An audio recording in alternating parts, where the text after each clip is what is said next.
Flood warning.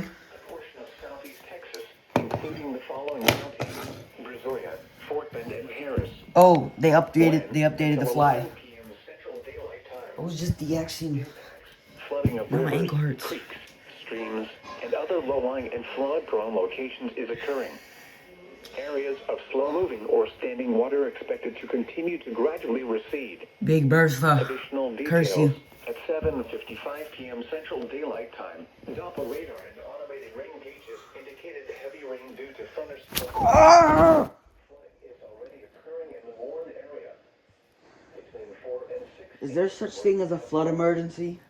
Flooding impacts will continue, but no additional rainfall is expected. Some locations that will experience flooding include northwestern Maryland, Sugar Land, Missouri City, Stafford, First Colony, Fresno, Town West, Astrodome area, Meadows Place, Fondren Gardens, Braes Oaks, 5th Street, Fort Bend, Houston, Westbury, Westwood, Rayburn, Ireland area, Sharpstown, Alief, and Willowbend. A leaf? Don't drown You mean a leaf? during the flooded roads.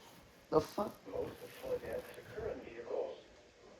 Be especially cautious at night when it is harder to recognize the dangers of flooding.